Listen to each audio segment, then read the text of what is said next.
told of his critics for spewing tribal hate with the intention to disrupt peace and unity. Hatuwezi kukubali, hatuwezi kuwaruhusu mutuuzie ukabila, mutuuzie chuki, mutuuzie blackmail. We are telling you, we will not allow you to blackmail anybody in Kenya.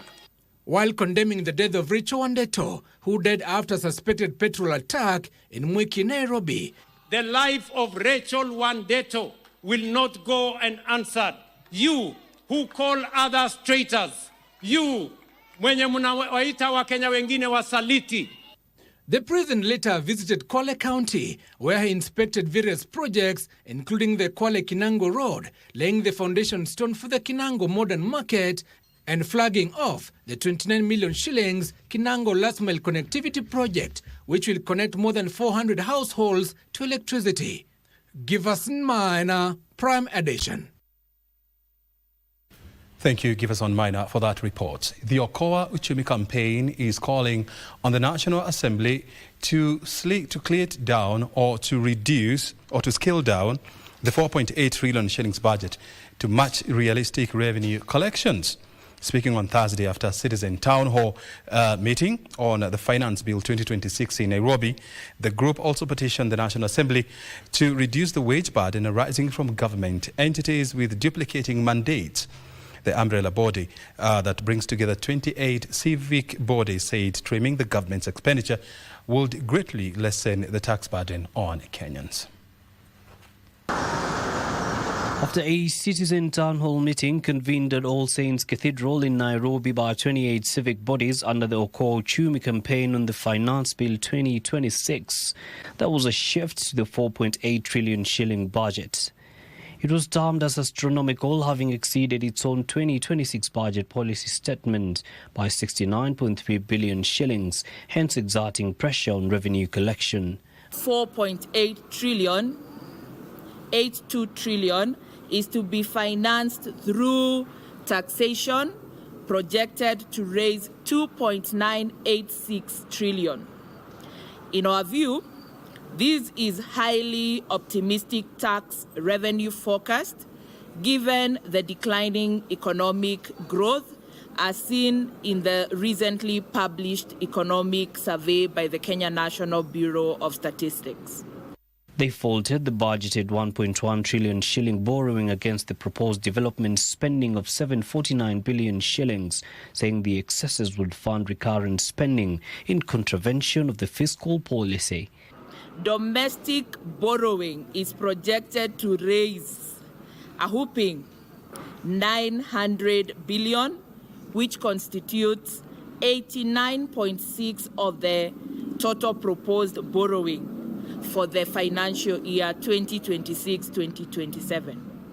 This raises serious concerns about the government's growing reliance on domestic debt financing, its potential to crowd out the private sector, and the collapse of businesses and job losses. They are therefore recommending the scaling down the 4.8 trillion shilling budget to match realistic revenue collections, the removal of tax surveillance clauses in the Financial Bill 2026 that seeks to expand exemptions on the transfer of property to real estate investment trust and high-value assets, such as aircraft, and that EPRA reverses the increased cost of electricity gazetted this month. When you think about the level of duplication that happens in government, we could have saved a lot of salaries. They plan to petition Parliament to implement these proposals, failure to which they will seek legal redress. Isufar reporting for Prime Edition.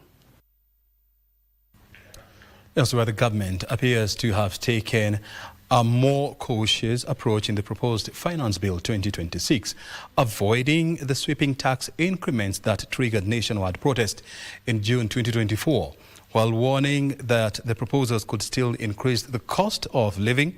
Tax experts cited a shift in strategy towards enforcement and compliance mechanisms, broadening tax base as well as sector-specific adjustments.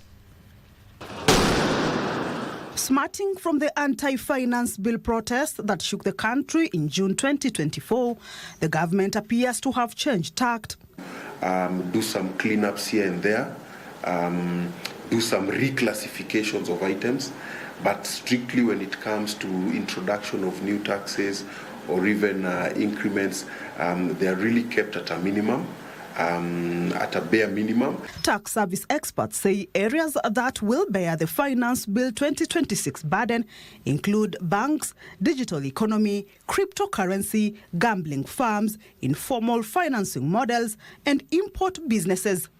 The Kenya Revenue Authority could surmount the legal hurdle in tightening tax collection from foreign digital platforms operating in Kenya through local partners. There has always been that aspect that you really can't enforce this. These are companies or entities outside Kenya, and the best way to do it is try and see who is it within Kenya who is dealing with them often. So if they don't want to to account for the digital taxes, let the person whom they are dealing with here locally be the one to account for those taxes. Cryptocurrency transactions are also targeted in efforts to improve compliance in the rapidly growing digital finance sector. The introduction of VAT on various credit purchase models, such as the Lipa Pole Pole model, except for hire purchase, could hurt both the ordinary Kenyan and service providers.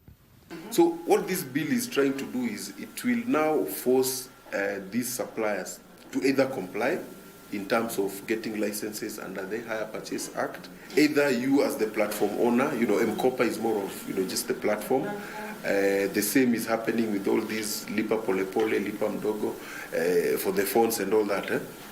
So either they are the ones who will be forced to comply, or for those retailers like now supermarkets who have also decided to roll out such products, they will now be forced to comply. The ambiguity in the clause on VAT on money transfers shrouds application of tax on either M-Pesa transfers or software and digital platforms. Yes, we know M-Pesa is more of a mobile money transfer, through cellular networks and all that. So there's that question of, is it really true that what M-Pesa is doing is not a software or, a platform? Yeah. So those are some of the things that maybe during the public participation it will come out, so that it's very clear that they are not targeting M-Pesa. Yeah, adding VAT on M-Pesa. The moving of items from zero-rated to exempt does not augur well with suppliers who may be tempted to transfer the unrecoverable VAT cost to consumers.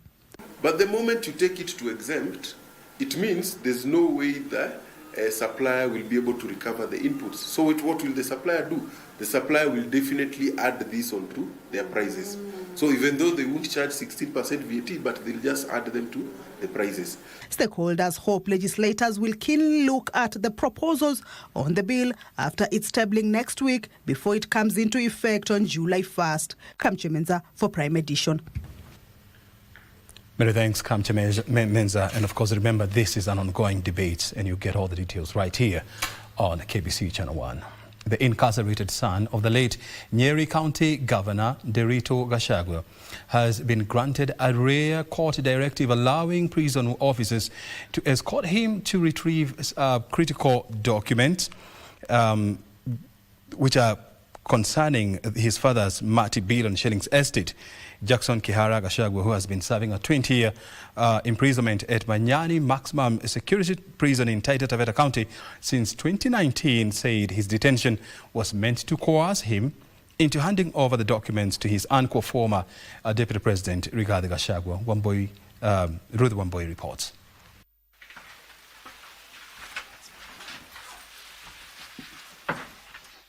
Appearing before Justice Alexander Muteti on Thursday, Jackson Kihara, the son of the late Nyeri County Governor Derito Gachagua, delivered a chilling testimony, alleging extreme persecution by his extended family members. To support my point, I have highlighted on what transpired at paragraph 10 in the same affidavit. Yes. Kihara further stated that all the lawyers he had were compromised, leaving his family helpless in fighting for justice. That is when I have gathered the courage. You were given this assurance by who? I was given this assurance by the government to enhance my safety and security and that of my family. The court also had that all his appeals from the magistrate court in Nyeri to the Court of Appeal had been declined, leading to his fresh appeal. And they never commented on the merit of your case. So that the point you are making about being framed never arose from the prosecution submissions. I don't know whether you've noted that. Judge Muteti also had Kiara was afraid to highlight his plight during his trial, as his family was threatened and some allegedly abducted. On the issues I had highlighted on these letters, my lord. Are they on the sentencing, or what exactly are these issues about? They are about what made me be in prison, my lord. Sorry, what? What triggered me to be in prison? The late Nyeri County Governor Nderitu Gachagua died of cancer in 2017. His son Kiara was convicted of robbery with violence charges in 2019. Manyani, maximum security prison, is hereby directed to assist the applicant by temporarily removing him to the location the applicant says has his family documents kept for him to retrieve the documents and hand them over to the family. Kiara's sentence appeal ruling has been slated for Wednesday, June 17, 2026. Twists and turns. Kiara Gachagua now informs court that he has gathered courage after a decade, including to introduce new issues like his choreographed robbery with violence that left him with a 20 years jail term. Reporting from Milimani's Criminal Division, Ruth Wamboy. And of course, Ruth Wamboy keeping us updated on the latest in the corridors of justice. The Ethics and Anti-Corruption Commission has warned institutions of higher learning against issuance of academic certificates to non-deserving individuals. EACC says it has noted with concern that people preparing to seek elective positions are colluding with some academic institutions to fraudulently acquire fake certificates to facilitate their clearance for elections, as Simon Achola reports. And support to strengthening. As the political season gathers momentum, the Ethics and Anti-Corruption Commission is raising the red flag against some institutions of higher learning for colluding with unscrupulous individuals preparing to seek elective positions by facilitating accusation of undeserved academic papers. The EACC urges universities, colleges, examination bodies and the regulators to strengthen their internal controls, including examination and qualification systems, to protect the sanctity of academic certificates. The anti-graft body says it will closely monitor, verify and authenticate academic credentials of persons seeking elective positions. This was revealed as the anti-graft body kicked off a 3-day training of Bungoma County Public Service Board and the Committee on Powers and Privileges on Conflict of Interest Act 2025. You go to any public office and demand for verification of the documentations, a quarter of staff will be having problems. So, as officers of the committee of the board, commissioners and of this committee, we must be able to insist and stick and weed out forgery of academic credentials. The EACC urges county assemblies to uphold their independence as guaranteed under the Constitution, as well as accountability in the exercise of their oversight role over governors and other county officials to prevent conflict of interest, which remains the key driver of corruption and the theft of public funds. Achola Simon, Prime Edition, Kisumu County.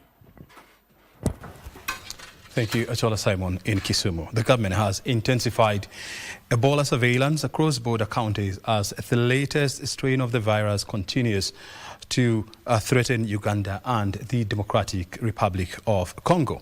Principal Secretary for Civil Registration and Immigration Services, Dr. Belio Kipsang, has assured Kenyans that the country remains vigilant and prepared to contain any possible outbreak.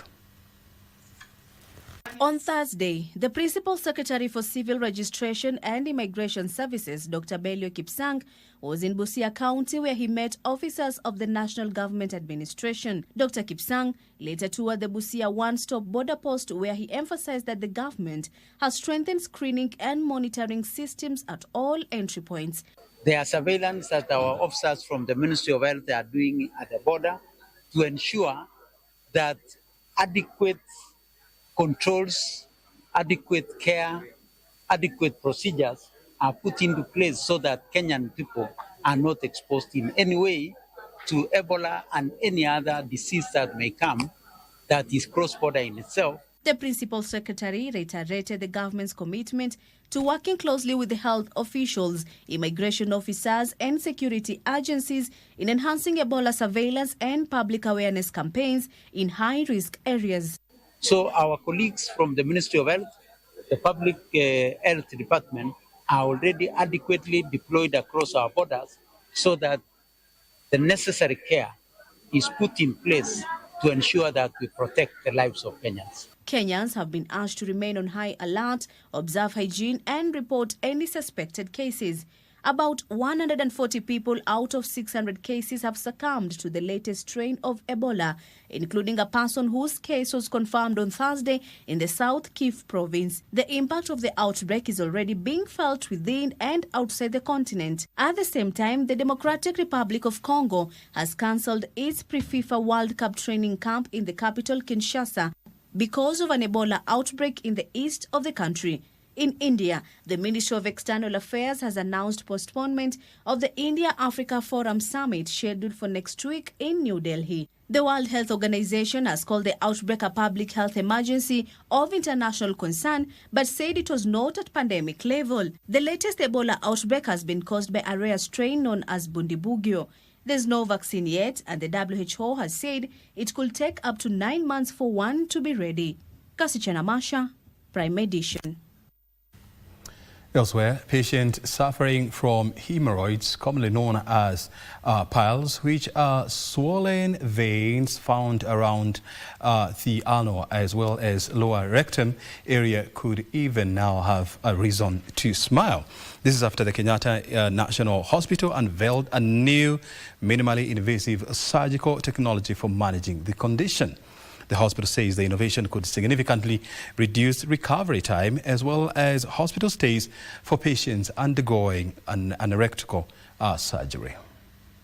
At the Kenyatta National Hospital, surgeons are embracing a new era in the treatment of hemorrhoids and other anorectal conditions. This is courtesy of a new technology known as transanal hemorrhoidal dearterialization, or THD, a minimally invasive procedure that uses ultrasound guidance to precisely identify and treat swollen blood vessels causing hemorrhoids. In the technology that we witnessed today, that is being demonstrated in our facility, is a technology that combines both ultrasonic care with the universal stitching capabilities, so that we are able to identify precisely where the pathology is, because most of them are in the blood vessels. Our goal is basically to have it adopted by KNH, and that will not only give that benefit to a lot of patients, but also to a lot of registrars, a lot of doctors that are graduated and being trained here in KNH, so that they can spread it now cascade it down on a county level. According to doctors, the technology minimizes damage to surrounding tissue, reduces pain, bleeding, and hospital stay for patients. So that's why we're excited about THD, because THD does not interfere with the anatomy of the rectal area. It helps you identify the 3 columns or pillars of blood supply to the ano area, and you direct your needle and stitch specifically for that vein. You tie it. So this is a day procedure. Hemorrhoids are caused mainly by increased abdominal pressure linked to constipation, pregnancy, chronic coughing, diarrhea, and prolonged straining during bowel movement. KNH conducts between 8 and 10 complicated hemorrhoid surgeries every week, and plans are underway to fully acquire the technology as part of broader efforts to modernize healthcare services through advanced equipment, digital systems, and artificial intelligence. Being the leading hospital in the country, also leading in looking at ways and means in which we can bring in technology so that we are able to treat as many people as possible in the shortest time possible and in a more accurate manner. Mariam reporting for the Prime Edition. And of course, great news there coming out of Kenyatta National Hospital. And you definitely know that this news is coming to you live from Broadcasting House. We are taking our first break, and thereafter we are coming back with more stories, including in Business World.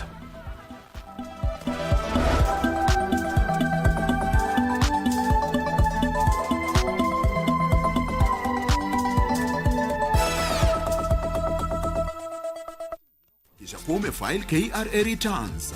Je, uko rada una challenge yoyote? Usiwe na shaka. KRA wakishirikiana na KBC Channel 1 wanakuja hapo ulipo kusaidia kufile returns na kulipia ushuru wako. Jiunge na msafara wa KRA Roadshow, uwe fiti mambo ya returns. Katika eneo la Mombasa, Mei 22, msafara wetu utaanzia Kongowea. Tuingie VOK Kisimani, Bombolulu kwa Hola, Shanzu, Bamburi mwisho. Kisha tumalizie Pirates Beach. Tarehe 30 Juni kwa mlangoni. Usingoje hadi dakika za mwisho. File KRA returns mapema. Ishi bila stress. Jijue, jibeta. KRA, tulipe ushuru, tujitegemee. Jongwonjong has that quality. I think the reason you like him, or once liked him, is because you see that in him. You've tried harder than me, and been braver. You've done well, comrade. Me, brave? I'm just reckless. If I don't see a way out, then I make one. But I never thought I'd end up all alone again.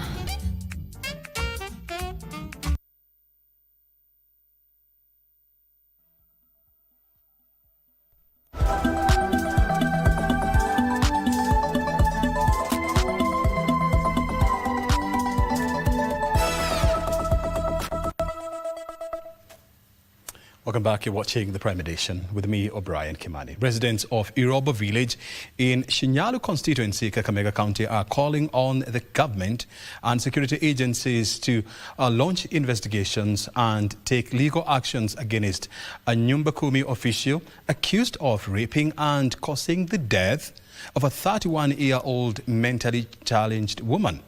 These and more stories next in our county news roundup. The deceased, Betty Queen, was reportedly declared missing by her family before she was later traced to the neighboring village of Burimburi in a critical condition, allegedly having been sexually assaulted. The incident has sparked anger among locals who are now demanding immediate intervention from police and relevant authorities. Nataka kuonya hivi, mtu ako kwa nyumba 10 na ana mambo kama hii, Thomas nickname so moja umefanya, wewe unajua wewe ni rafiki yangu sana. Na unafanya kazi vizuri. Na hiki kitendo ambao umefanya akije nifurahisha mimi kama mkubwa wenu. Na ningependa huyu jamaa akufikisha huyu Pet Queen. Alichukua fursa ya kukaa na Pet Queen 3 days kwa nyumba. Baada ya kujua hii mambo itakundulika, alichukua akamsukuma hati chini ya mto kule. Elsewhere, the Kisii County government is set to roll out color-coded waste bins to improve waste segregation and recycling efficiency across the county. Speaking during a sensitization forum for small-scale traders at the Kisii Agricultural Training Center, Governor Simba Arati said the bins will be placed in major towns to promote proper waste disposal. Mukimaliza, usiwe na haraka, pita pale juu. Nimejenga hilo jumba, wameweka the weighing machine hapo. Mashine ya 170 million imeingia pale, tumeweka stima. Sasa wametuomba 20 days.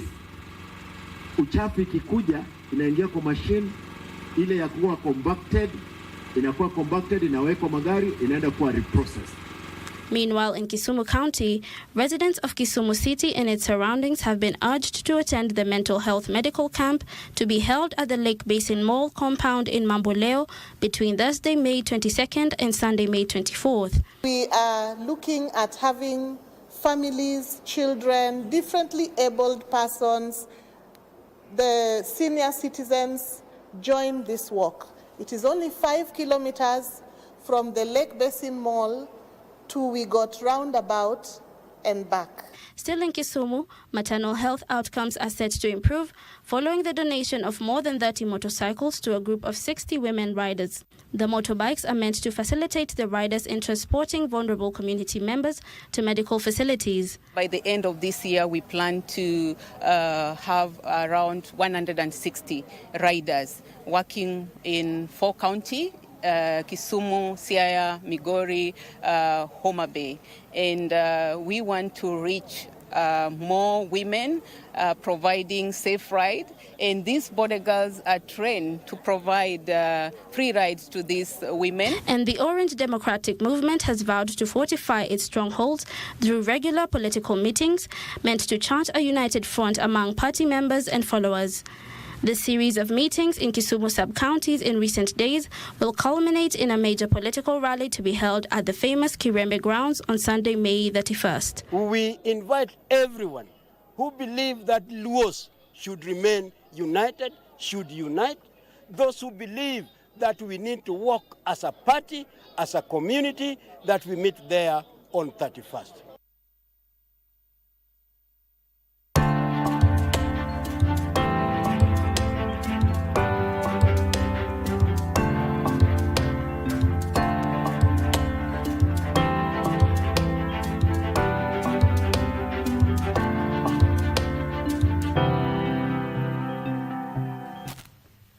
It's time now for business news, and of course, before we get into the day's business news, and of course, I'm asking you this question: have you taken your cup of tea today? Yeah, that's the question I'm asking you today. Why? Because on the 21st of May, it is a designated day to celebrate tea. Today was or is the International Tea Day, and the theme for today was fostering growth and inclusivity. And that's to give you the reason to go and take that warm cup of tea. Make it black, make it white, whatever, but ensure it is a cup of tea. Well, let's move on. The government says it will hold more stakeholder meetings with the key players in the tea industry before operationalizing the tea levy.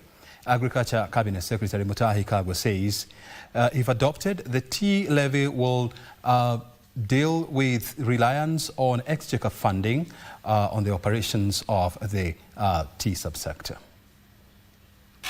The Tea Board of Kenya is on the cusp of introducing the tea levy at the rate of 0.8%, with the levy payable at the point of export by the exporter. However, a section of players in the tea value chain are planning legal action against the levy, saying the deduction could make Kenyan tea more expensive and affect sales.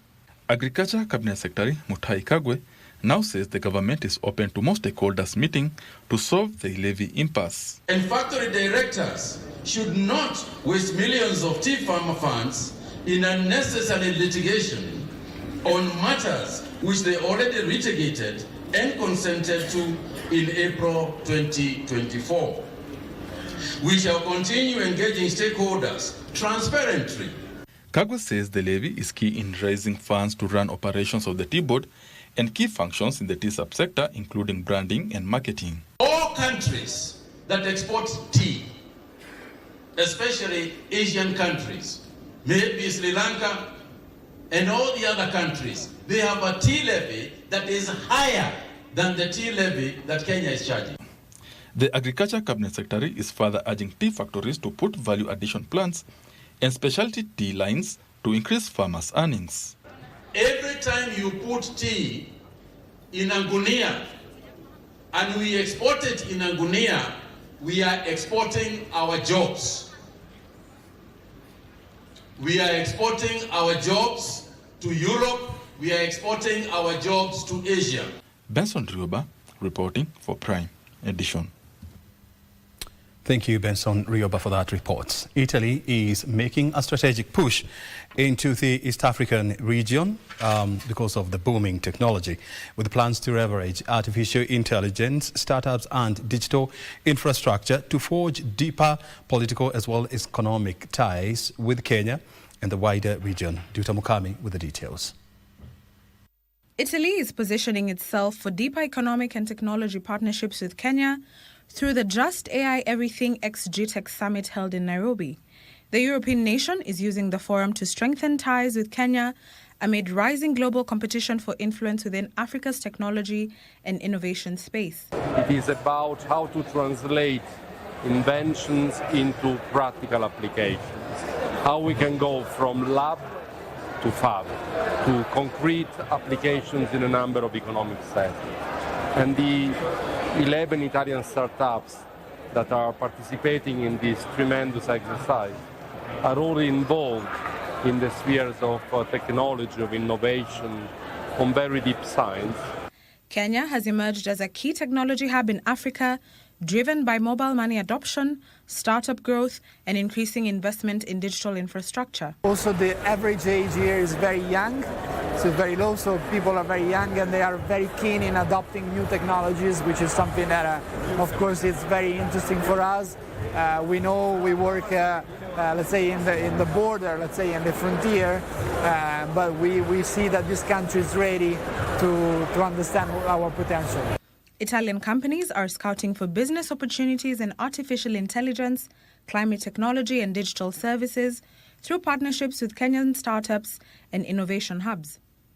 The investment push forms part of Italy's broader Mattei plan, which seeks to strengthen political and economic cooperation within African countries through trade, investment and technology transfer.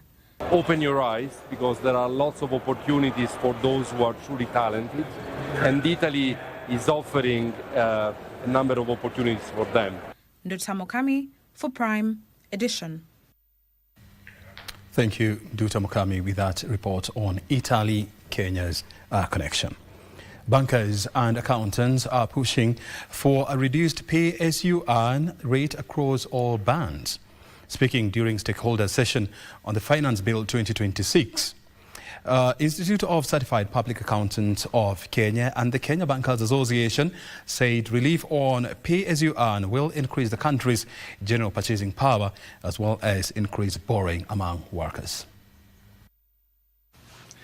The National Treasury says it will consider exempting workers earning below 30,000 shillings from pay-as-you-earn, while reducing the tax rate by 5 basis points for people earning between 30,000 and 50,000 shillings. However, the Institute of Certified Public Accountants of Kenya now wants employees earning more than 30,000 shillings to be taxed at 28%. On the other hand, the Bankers Association of Kenya wants a blanket reduction of 5% across all bands for earners over 30,000 shillings. It is our opinion, or the opinion of all the rational people, that there is need for us to redistribute wealth. And this is the principle of taxation. It is one of the canons of taxation, redistribute wealth. If the people who are earning more income are subjected to pay more taxes so as to redistribute wealth, what is wrong with that? Thank you. That those who earn very high should pay better. But the question is, Chair, companies that make billions and billions of profits in this country, why are they not paying more than the smaller companies? It's a sobering thought. Relief on pay, the two professional bodies say, will increase purchasing power among workers and also increase appetite for loans, raising over 200 billion shillings in the first year of implementation. Data from our loans indicate that for every increase in employee salaries, any 1 shilling increase, it enables employees to be able to access between 10 to 20 shillings in loans. So picking that number, that 50% of the employees will be able to access loans with the increased disposable income, that comes to 14 billion. The 14 billion will be able to unlock loans within our ecosystem to the sum of 140 billion. By reducing that tax rate to 30%, for example, the higher tax bracket, you're going to unlock into the economy about 28.1 billion. Actually, the computation shows 28.1 billion shillings released back into the economy. Once that is released into the economy, it means that we can create at least 36,000 new jobs, which is really good for this country. You have higher disposable income available to Kenyans, then you'll see an improvement on other taxes like VAT and excess. But I think it's a very difficult simulation. ISPAC and KBA warned against additional taxation on mobile money transfer and bank card merchants, saying additional cost will be passed to consumers and scatter technology and innovation in the country's fragile financial ecosystem. How do you regard these particular charges? Are they income from the point of view of the resident taxpayer here? When you pay in a supermarket, you swipe in a eatery point or in a store for purchase.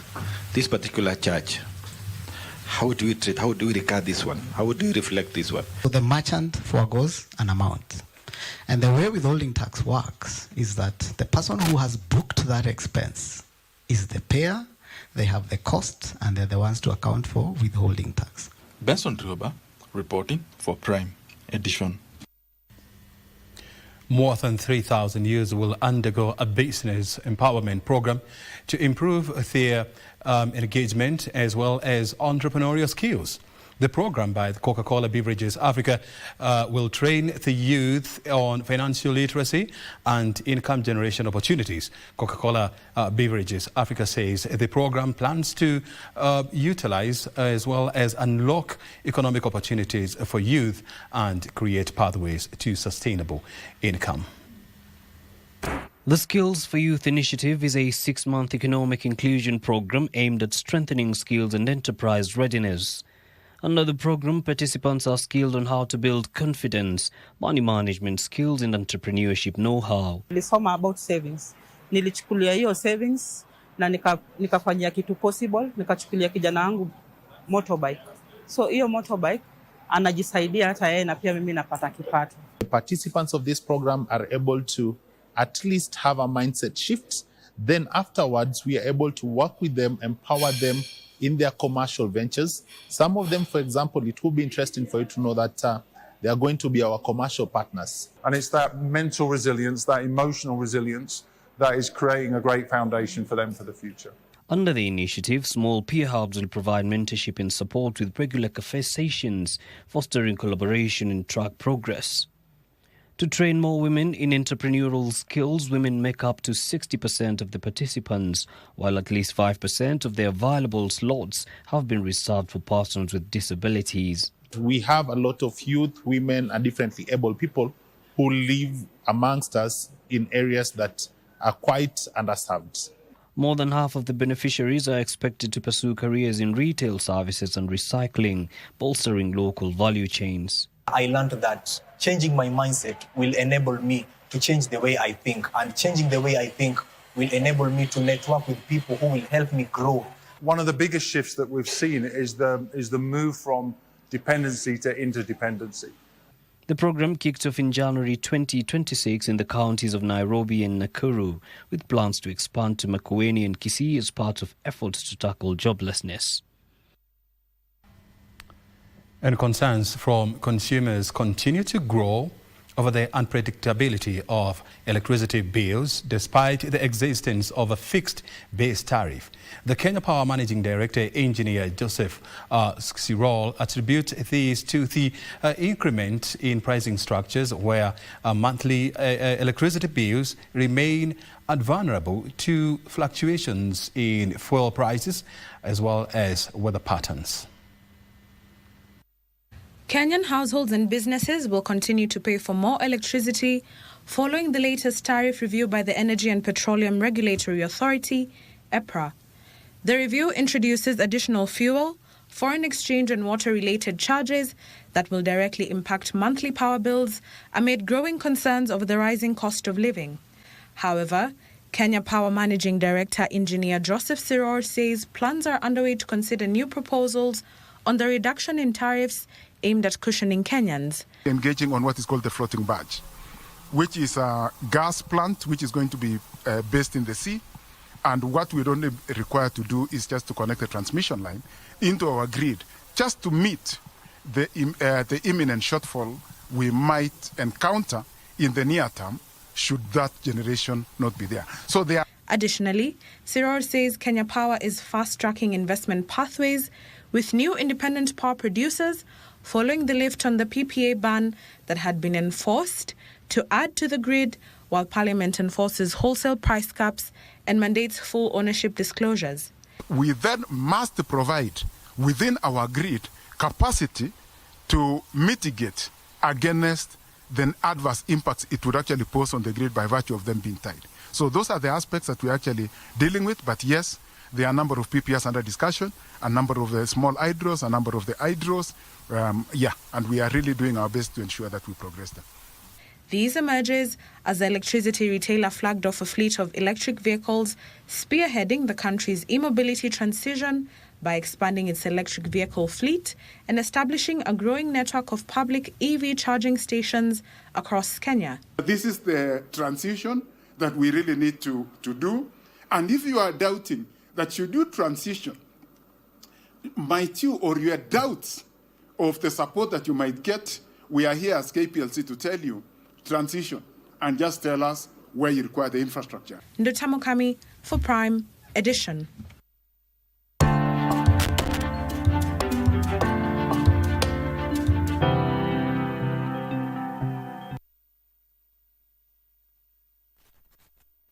Do you know what's inside that prepackaged food? Those unhealthy ultra-processed foods high in sugar, salt or unhealthy fats can lead to diseases. According to the Ministry of Health, approximately 39% of all deaths in Kenya are as a result of non-communicable diseases such as obesity, diabetes, cancer and high blood pressure. The foods and drinks we consume every day can affect our health more than we realize. Clear information on packages about what's in our food can help us have a healthy diet. From the Food Policy Coalition Kenya. All right, listen up. Colgate is on a mission. It's kind of a big thing. Colgate Herbal uses traditional nature's herbs and combines it with Colgate Science for healthy gums and strong teeth. The 5th East Africa Broadcasters Convention will be held on the 26th to 28th of May 2026 at Emara Ole Sereni Hotel, Nairobi. We expect 200 delegates across the region. We are going to discuss a lot of things. The theme for this year's East Africa Convention is Reimagining Next, Artificial Intelligence and Cloud Broadcasting. To register to participate actually in the convention, visit the Association of Professional Broadcasters website, www.apbke.org, and register. The registration fee is 15,000 Kenyan shillings for the 3 days convention.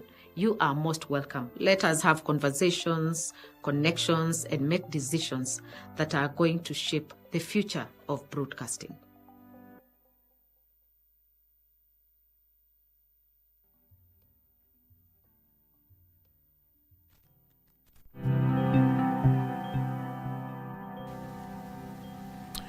Welcome back. You're watching the Prime Edition. The National Assembly has been urged to prioritize debate on the proposed Statistics Bill 2026. The new bill seeks to change the Kenya Statistics Authority from the Kenya National Bureau of Statistics.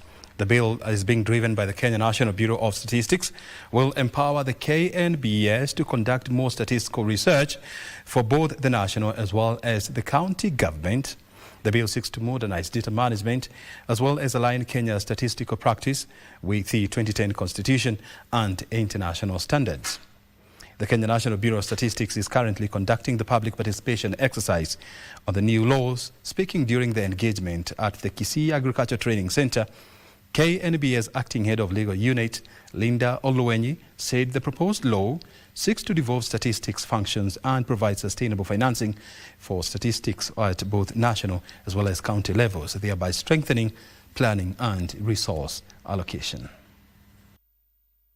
We are also going to consolidate with all the feedback that we have received in all other clusters and see what is good, what is best for the statistical space, so that we have one national framework that speaks not only to the national but also to the county. We also seek to have a fund established. This fund should be able to assist in the financing of the statistics function. We are also introducing the use of biometric data.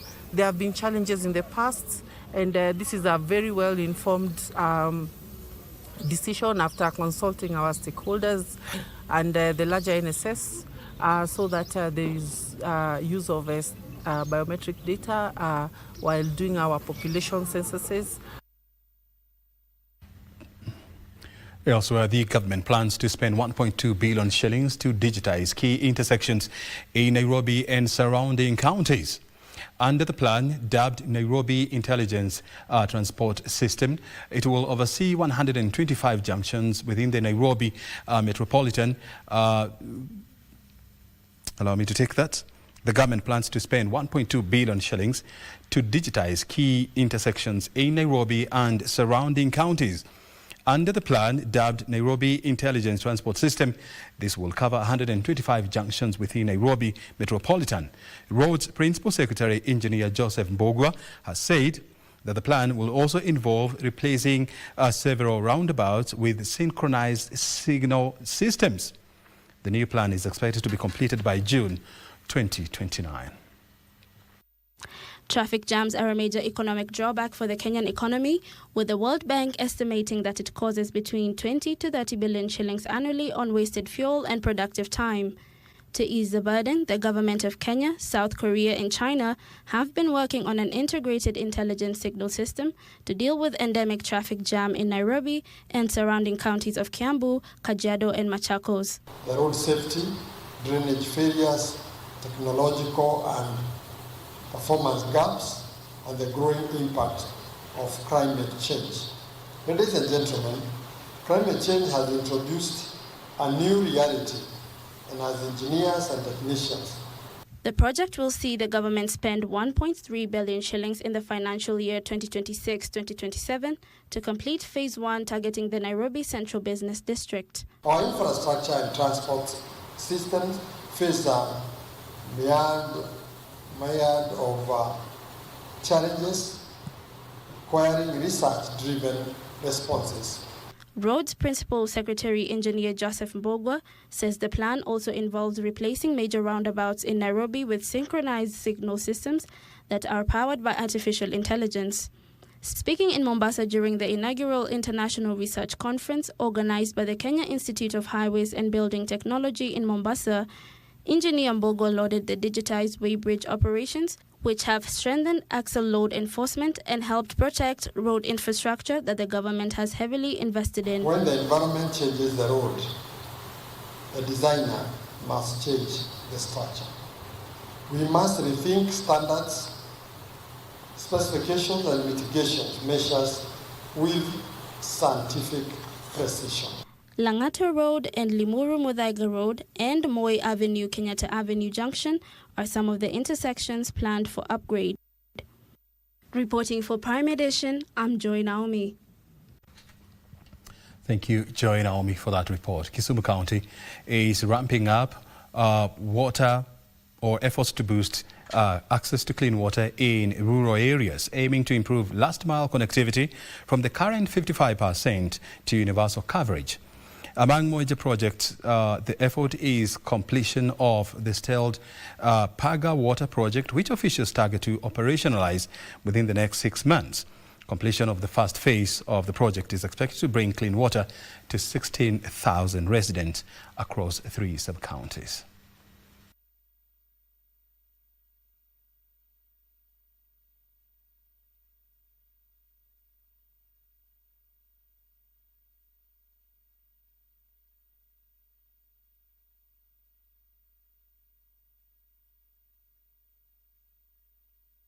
So we have a very clear action plan. Actually, next week we are having a meeting with the World Climate Change Committee and a small team with the partners, SIAG, that was able to convene us here today.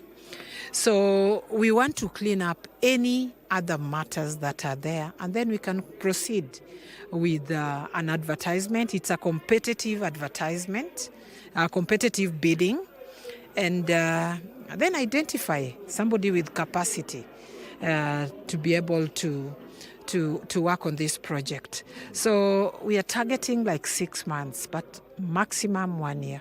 And that's why we have done today's meeting, and this meeting, that a dialogue meeting between the community and the county government to look for the solution so that the community can get the water in a more closer way to them, and the water that is clean for their consumption.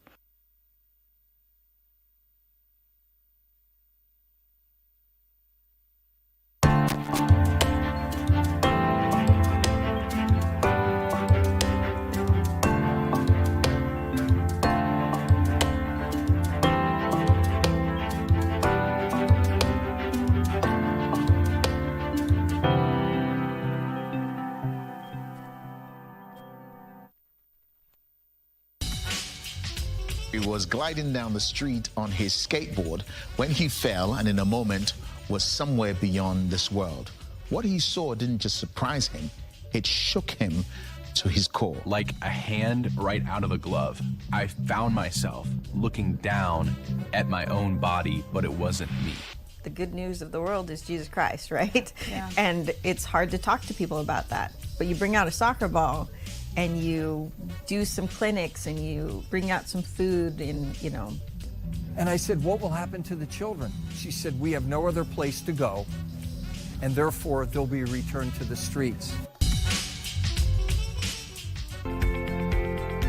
For many people living with excess weight, society often assumes the problem is simply eating too much. It's not so much of like a food or a food thing. You now realize this is now actually more medical than anything. Previously, it was considered cosmetic. It was considered a condition because of lack of willpower. I eat too much or I don't exercise enough. But we know there are other things in our biology that control your appetite, your hunger. But medical experts now say that obesity is a complex disease. The Ozempic or semaglutide affects that. So it affects how you metabolize. So reduces your appetite and reduces your insulin resistance. Why doctors are changing their conversation around weights and health? That's the focus this Sunday on Health and Lifestyle.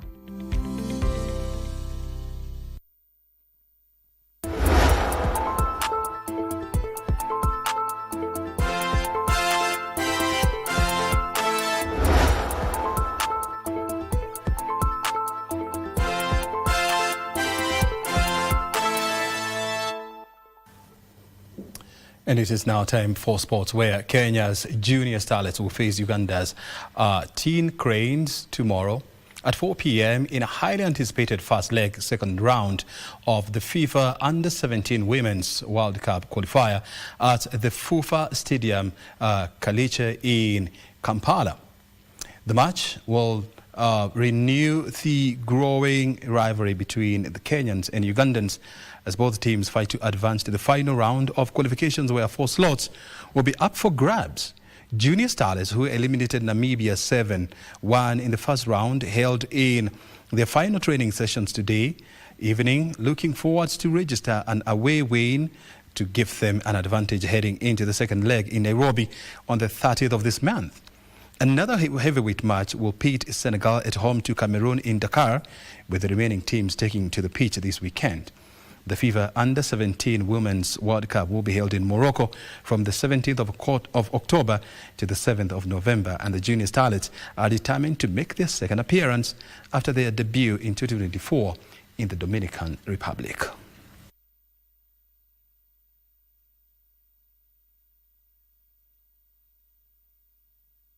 Of course, we are expecting higher resistance because winning against a team twice is difficult, so they won't make it easy for us. But we've prepared our team mentally that it's going to be a tough match, so we have to fight till the very end for us to get a positive result. And we wish all the best to our team, the Junior Starlets.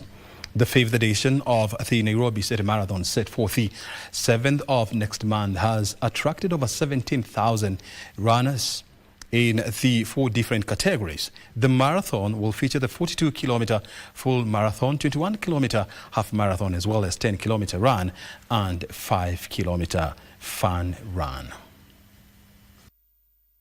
The 42-kilometer full marathon will start at 6:45 a.m. at City Hall, with the runners making their way through the city streets, passing by iconic landmarks such as Kencom, International House, Hilton, Mama Ngina and Moi Avenue before entering the expressway and making their way to ABC Place before finishing at Uhuru Park.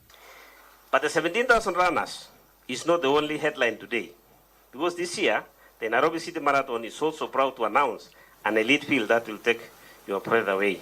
Ladies and gentlemen, these are not just fast runners. These are some of the finest marathon athletes on the planet, and they are coming here to Nairobi to feel the pulse of the city. The sports, especially marathons in Kenya, it is going to be actually the best marathon that we can organize in Africa, especially when the Nairobians, the county government, is part and parcel of this event. Both local and international athletes will participate, with the runners of the 42-kilometer race set to pocket Kenyan shillings 3.5 million, while the second and third place runners are set to receive 2.25 million and 1.5 million Kenyan shillings respectively. Meanwhile, over 200 runners are expected to turn up for the World Athletics Under-20 Championship trials set for tomorrow and Saturday at the Nyayo National Stadium. The same ground will host the Athletics Kenya weekend meet on the 18th and 20th of next month, which will also serve as the National Athletics Championship cum trials for this year's Commonwealth Games. The World Masters Trials, on the other hand, will be held on the 30th of this month at the Ulinzi Sports Complex. Still in Nairobi, the county is expected to host one of the biggest martial arts events at the end of this month, namely the 2026 UFAK Region East Africa Karate Federation Championships at the Nyayo National Stadium Indoor Arena. The championship, which is organized by the Union of African Karate Federations, will be held from the 28th to the 31st of May and is expected to draw elite karatekas and delegates from 14 countries. For 4 days, the athletes will showcase their skills in the cadet, junior and senior categories, which will feature both the individual and team event. Kenya will be represented by a formidable squad of 50 athletes. The championship will serve as a crucial stepping stone ahead of 2 major global assignments later this year: the African Karate Championships in Algeria and the Commonwealth Games in October this year.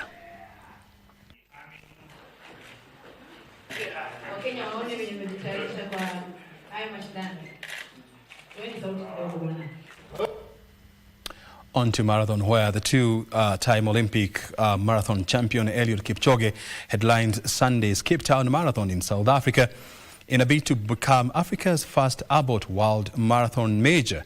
In the women's field, veteran star Edna Kiplagat leads the charge against Lorna Selpeter and Ruti Aga. Kipchoge, who is already in Cape Town as part of his worldwide tour, said he wants to help grow the event to 60,000 runners and inspire healthier lifestyles across the continent. The marathon legend begins his mission to race across all 7 continents over the next 2 years. He will face a strong competition from fellow Kenyans Stephen Kiprop and Bernard Biwott, with Israel's Amaru Teferi is also in the lineup. In the women's field, veteran star Edna Kiplagat leads the charge against Lorna Salpeter and Rotiaga. On to football now, where football fans in Nairobi will be hosted in various UEFA Champions League final watch parties, pitting newly crowned English Premier League champions Arsenal FC and against French Ligue 1 champions Paris Saint-Germain, set for next Saturday at Puskás Arena in Budapest, Hungary. The match watch parties, which have been held this season in the UEFA Champions League, starting from the league phase until the semi-finals in various regions. Beside Nairobi, other watch parties will be staged in Mombasa, Kisumu, Nakuru and Eldoret. Defending champions PSG will face Arsenal, who will be making their second UEFA Champions League final appearance for the crucial May 30th fixture. Ecosystem. There are so many football fans. Actually, they say 45% of Kenyans are football lovers. So we decided to bring this experience closer to the people. So you'll see a couple of things have changed this year. Yes, previously we never did activities across the country. We only did them in Nairobi. Now we're doing them across the country. Previously, yes, as you've mentioned, there could be opportunities for people to travel abroad and go watch the match. But this time around, we've decided to expand that and give more Kenyans the experience. And then the next phase of that, which could be in the years to come, could be taking people to Budapest to have an experience of the UEFA. Elsewhere, Aston Villa were crowned champions of the Europa League last night following a 3-0 win over German side Freiburg in an entertaining encounter in Istanbul, Turkey. Yuri Tielemans scored the open.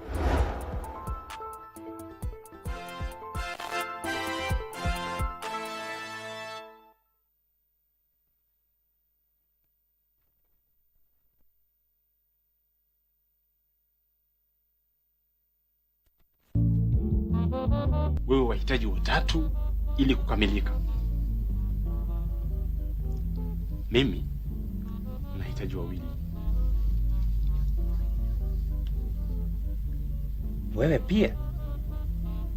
Hivi Pili alikuwa yazungumzia ukweli? Ule. Mwani? Na anafanya nini pale na Patel? Hata mimi nashangaa. Tusherekee kwa kuja kwa Sitara. My daughter. My daughter.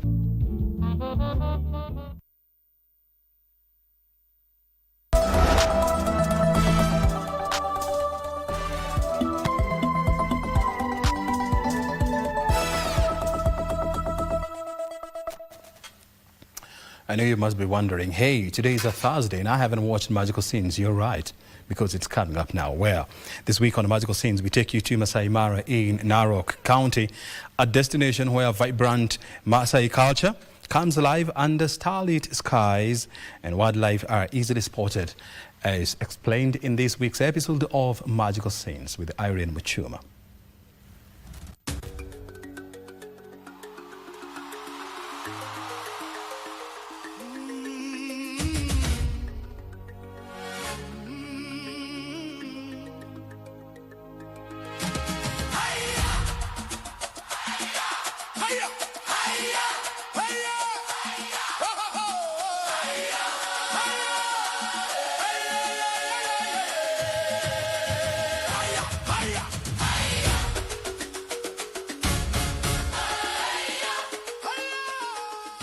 The journey to our Mara experience begins at Wilson Airport, leaving behind the bustling city life for the untamed beauty of Mara Triangle at the Masai Mara National Reserve in Narok County.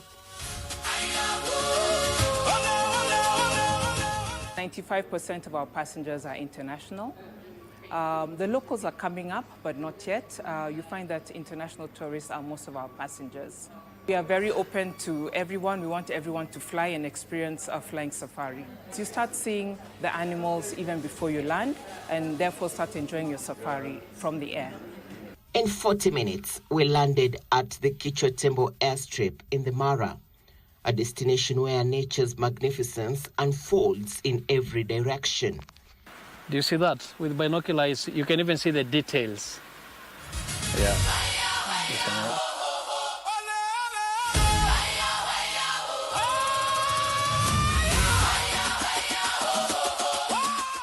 We are situated on a private concession, which borders the Great Masai Mara National Reserve, just at the foot of the Orololo escarpment. In that line, it gives us good chance for every guest who comes here to experience different, game drive experiences or bush activities, being a private concession. So while you visit the two camps, you're able to enjoy the open views of the parade from your room. You're also able to enjoy a full year game drive experience. Here, the air was fresh, carrying the scent of recent rains witnessed in the area. The Mara Triangle, a sanctuary renowned for its abundant wildlife and diverse flora, stretches out, inviting adventure. Our home for this unforgettable experience is a tented camp, artfully nestled within a lush, forested territory. At the Maasai Mara, the Maasai dance is a celebration of life, a reminder that beauty thrives in a tradition. Now, the man who jumps the highest wins himself a lady.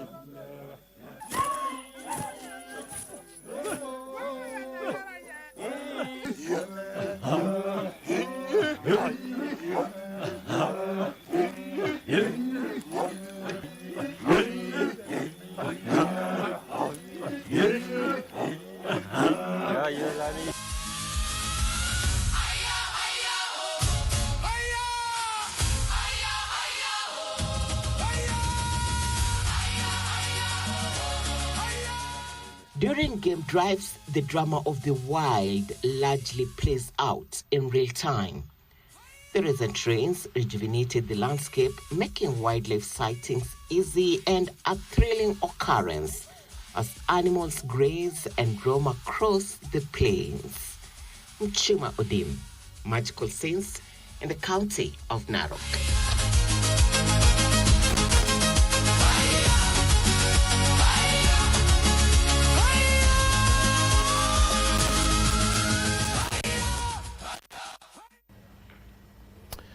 Unforgettable experience and, of course, unmissable content right there on the magical scene tonight. And, of course, Irene Muchuma taking us on a tour of the world-famous Maasai Mara. It's a beautiful experience, I can guarantee you. Well, you have been watching the Prime Edition live from Broadcasting House.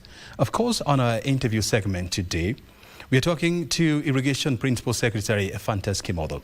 You know for sure that the government is planning to increase land under irrigation to about 2 million acres from less than 1 million acres in the next 5 years. This program is quite ambitious.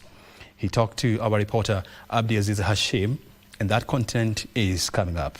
Well, you have been watching the Prime Edition. Thank you very much indeed for your time. I'm leaving you with that interview with the CPA, Ephantus Kimodo, the PS for Irrigation. Thank you very much for watching the Prime Edition with me, O'Brien Kimani, on behalf of the entire team, and Caroline Njoroge, our sign language interpreter. Thank you, good night, and God bless.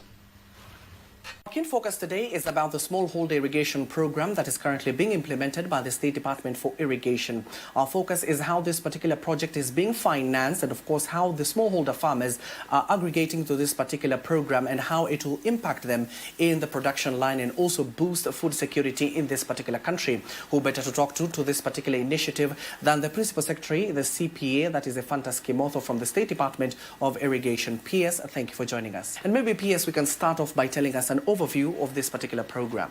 Today we're here to talk about smallholder irrigation project. Is one of the projects that we have in one of our pathways. As you know, last year we launched a NISIP. NISIP is a National Irrigation Sector Investment Plan, which has 5 key pathways, which will enable us achieve the 1 million acres that we intend to put up under irrigation under NISIP. One of the pathways is corporate agribusiness, where we're doing the likes of Galana Bura, which I know you've been there before. We are targeting around 350,000 acres. Then we have the public schemes, the likes of Bura, Hero, where we also want to do expansion of another 27,000 acres. Then we have Asal counties, where we once covered in Marsabit and Turkana as well. where we're also doing big water pumps to help us in fodder production. Then we have now what we are calling a FLEED. FLEED is farmer-led irrigation development, where we have individual farmers who are doing irrigation. We're trying to support them acquire irrigation equipment. Then now we have the community. This program now falls under community, where we are talking about we bring a group of farmers together and we help them get an irrigation infrastructure. They tap water from a river and then it's conveyed maybe like 10-15 kilometers away from the river to their farms. So that's how the program works. But the uniqueness about this program is that this program it's the way the program is financed. This program uses what I would say blended finance, whereby the farmers contribute, take a loan of 50% from a local bank, of course with a guarantee from some of our development partners, in this case KFW, and then the government of Kenya, through again the development partner, we're able to offer a grant of 50%. But the farmer, before that process starts, to know their seriousness, the farmers are required to collectively contribute 10%. Assuming, for example, a project is 100 million worth in terms of the irrigation infrastructure and it has 1,000 farmers, they need to contribute 10 million. And of the 10 million divided by 1,000 farmers, each farmer at least will be able to contribute 10,000. So that's what raises the initial 10%. That 10% gets into the account and acts as security. It earns interest during that time, but that's what acts as security. So after the 10% now, they easily qualify for the 50% grant from government and the other 50% loan from the bank. And the loan is quite accommodative, because first they're given 2 years after the project's complete. They're given 2 years grace period. After that, they're given a period of 5 years to repay. But what we've seen from experience, because to date we've done 24 projects, 19 already completed, and 4 will be completed by December. And we've seen that they actually even take a lesser time. They take 3 years to repay the loan. PS, you've talked about the overview of this particular program, but tell us how many counties have been impacted by this particular program in the Mount Kenya region? Yeah, so what happened, first of all, we did a lot of public participation, and we did a lot of public participation. We started with the Mount Kenya region, whereby we have chosen 4 counties. We have chosen Meru, we have chosen Tharaka Nithi, Embu, and Kirinyaga. We realized most of those farmers, like in Kirinyaga, already downstream, we have a project called Moya. So the ones in the upstream are the ones who are saying, okay, even us would want something. So they had already seen the benefit of irrigation. As you know, in Moya, we have over 30,600, which is an irrigation. So farmers have actually seen the benefit of irrigation. So them, they are wishing they could do that. But because we didn't have enough resources, we told them, are you willing to pay at least a 50%, then you pay the 50%. And walking them through, showing them the calculation. Of course, initially they were a bit fearful that it may not work, but assuring them that there's a 2-year grace period, and them knowing the market of things, they were able to easily accept. And in terms of example, for example, in terms of what they earn, you'd find those we had the other day. We met a farmer. We went there with KFW and the manager, the equity CEO. We're just going to see and see what is happening and how they are to hear it just from the farmers themselves. We met one farmer, and this farmer in his 1 acre, he's telling us he's able to get 200 crates of tomatoes. And a crate on a worst case scenario will give him like 4,000. So 4,000 times 200, that means he makes 800,000. A figure that is somewhat unbelievable, because you go for 2 seasons, it means the farmer makes 1.6 million.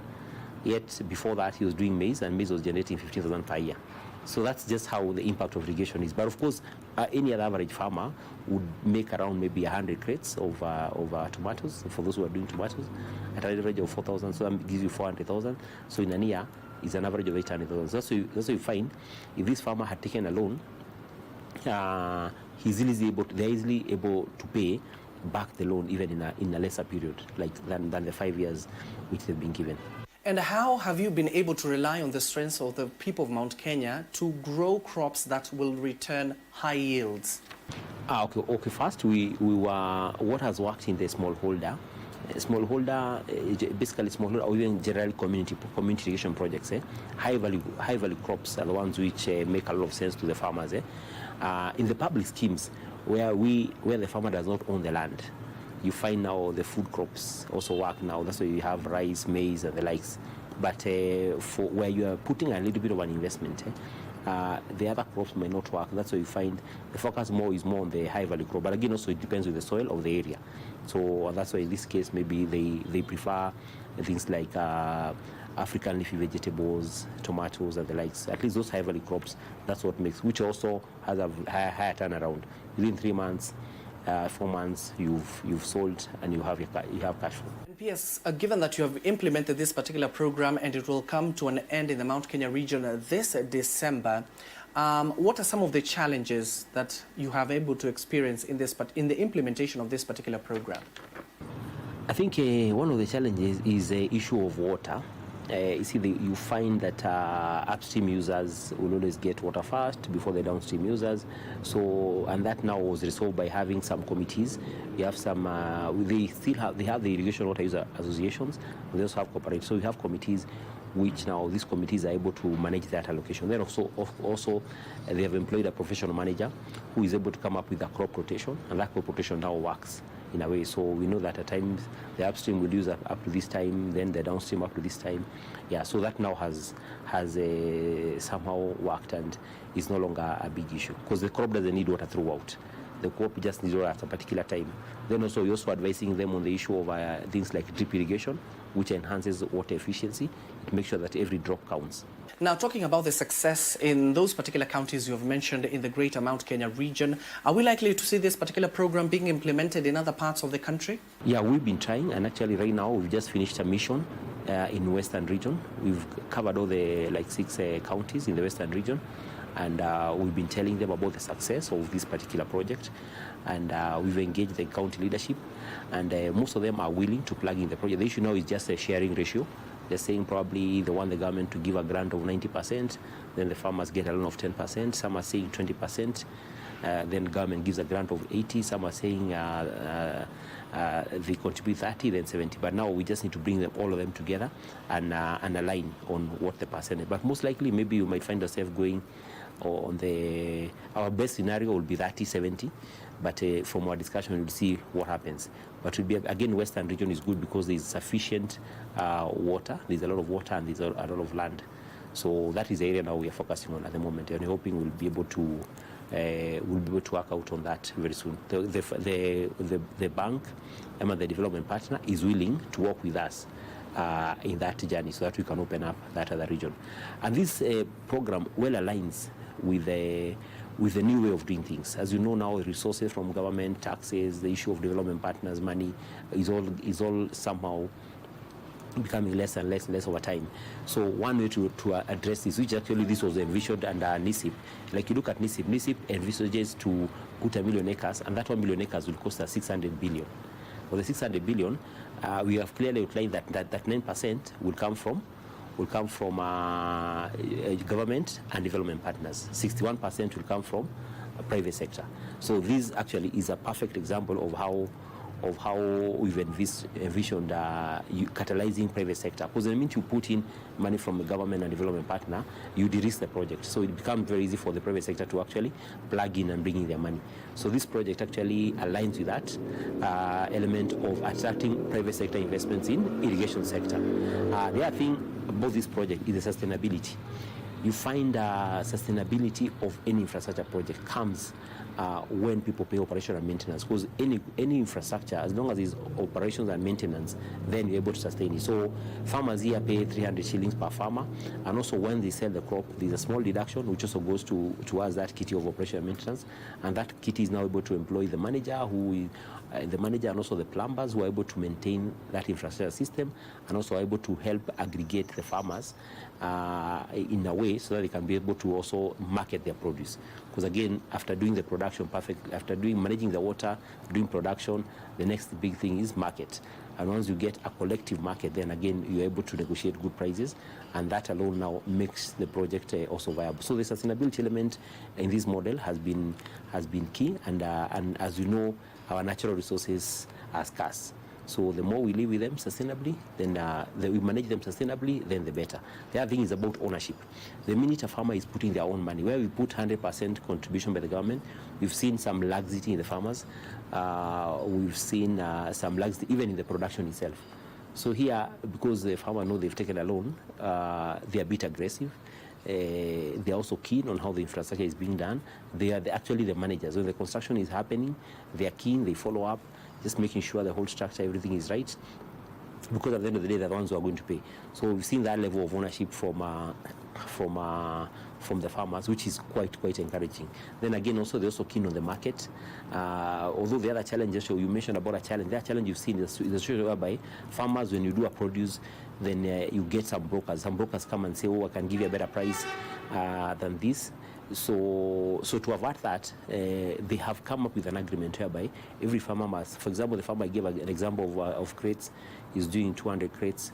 There is a policy that you must give to the aggregator at least a minimum number of crates per month, per year. Maybe it's 50, maybe it's 100. Then the rest you are able to sell. Because if you don't do that, then you'll be denied water.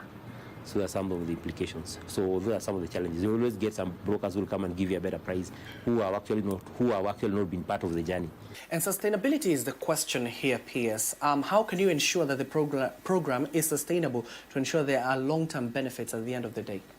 Yeah, so on sustainability, we've also, by the time our entry point is always the county government, because as you know, agriculture is devolved. Like so even in Western Kenya, the first point was actually the county government. But now coming back to how we are working, like for example, in these other counties, the first thing we work with the counties very well. First, we support them they support the project through extension officers. But at times they may not have enough resources for the extension officers, so we also supplement that. So we work together collaboratively where they can, because one extension officer is supposed to serve approximately 100 farmers.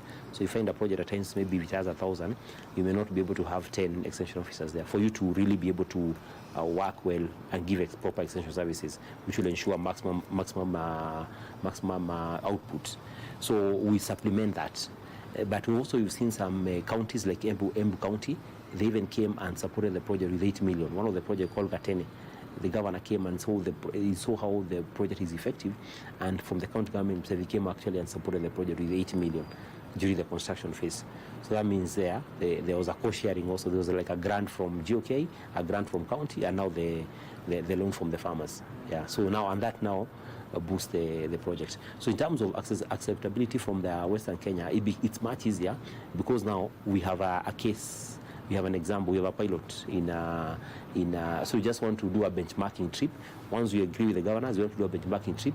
They come and see some of the farms in the Kirinyaga, which now Kirinyaga maybe Embu, one of them, and they'll be able to see. Another thing that also makes this project very successful is that every project there is a demonstration plot. There's a pilot plot where in that plot now, we are able to get the agrovets come and do their thing there. Then now farmers can come and learn from that. So that also makes it easier. Because also you want somehow a level of uniformity, because as you're aggregating this and selling to the market, you want to make sure all of you actually have the same kind of quality of product. And also, PS, you can tell us how is the State Department, in conjunction with the county governments, monitoring this particular programs to ensure there is maximum success? Yeah, so what we've done, the law has allowed us to have what we call county irrigation development units.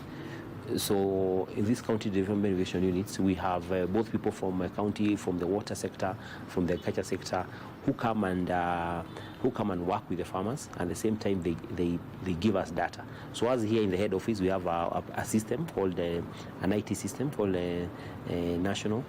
We have it's called MIS, National NISIP MIS, which means management information system. So in that system, the count is now our connection of the farmer, the county, and ourselves.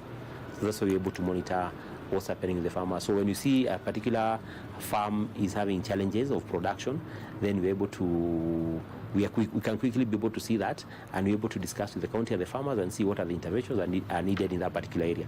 At some point, maybe it's fertilizer they need. At some point, maybe they want access of farm inputs, and maybe they need a little bit of a boost, and that's why we at times come in and try and see, can we get an aggregator who can give them an advance for farm inputs and the likes.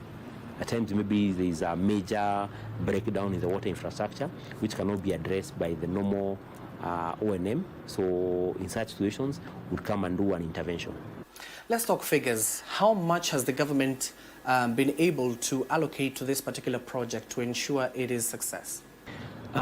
In Mount Kenya, phase 1 to phase 3, we spend 12.3 million euro. Then in phase 4, we have spent 8.4. So in total, I think we spent 20.7 million euro in the Mount Kenya region.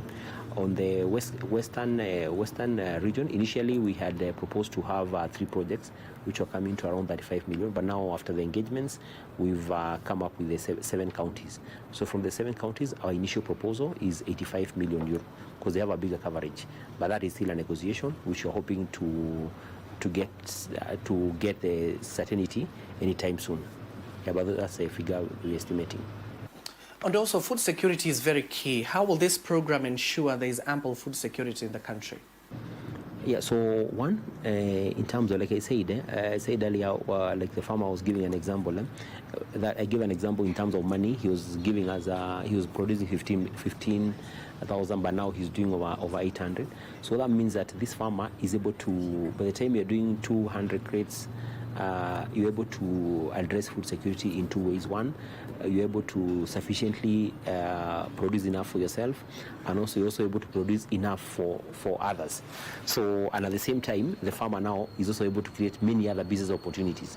So you find food security comes in first in terms of making sure that you have enough of what you're producing, and also making sure that you have enough money to buy what you can produce. Because most of them, some of the high value crops they produce, some of them are even for export. So still export will still help us increase our foreign exchange. And when you have enough stable foreign exchange, then that means also our cost of living also over time will go down. So it has a big impact matters food security. And as you know, currently our imports for the food bill import is approximately $4 billion USD. And all that is something that can actually be reduced. And one way to reduce that is to ensure we do irrigation, because irrigation is a bit consistent. When it comes to just normal agriculture, you find we have a big challenge because of that lack of consistency.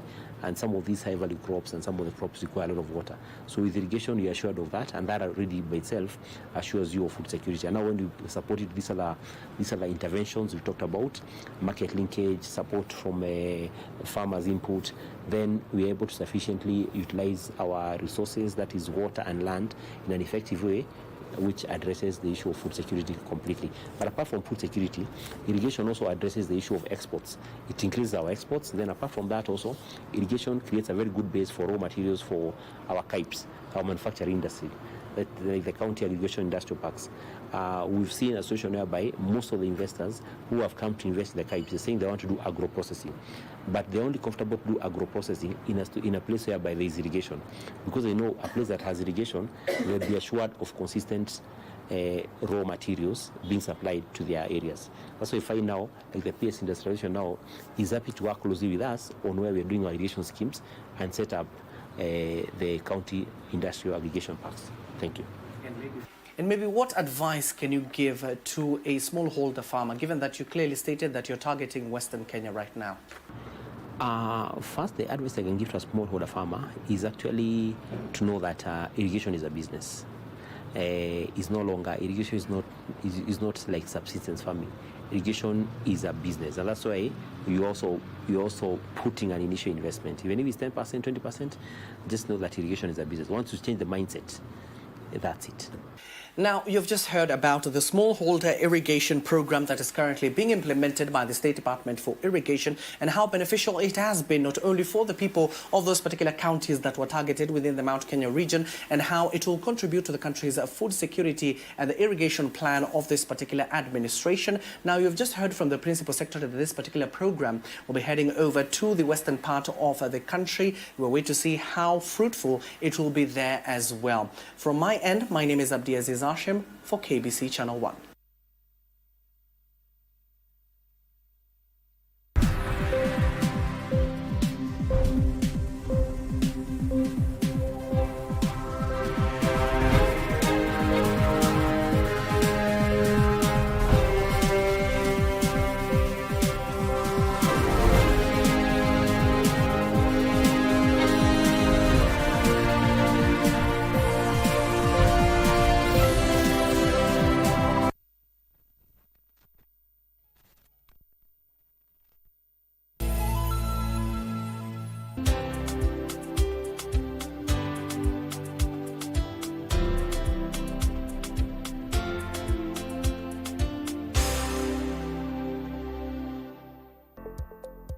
The 5th East Africa Broadcasters Convention will be held on the 26th to 28th of May 2026 at Emara Ole Sereni Hotel, Nairobi. We expect 200 delegates across the region. We are going to discuss a lot of things. The theme for this year's East Africa Convention is Reimagining Next, Artificial Intelligence and Cloud Broadcasting. To register to participate actually in the convention, visit the Association of Professional Broadcasters website, www.apbke.org, and register. The registration fee is 15,000 Kenyan shillings for the 3 days convention. You are most welcome. Let us have conversations, connections, and make decisions that are going to shape the future of broadcasting.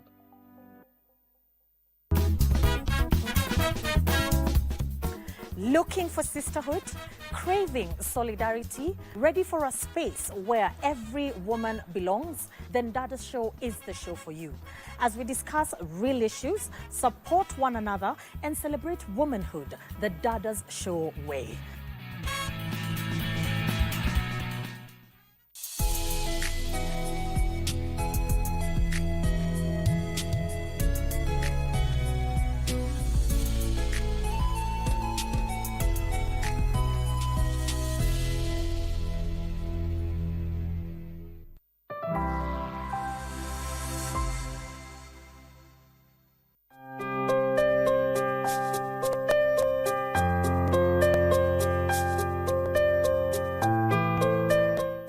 Hello, good people. This is Dr.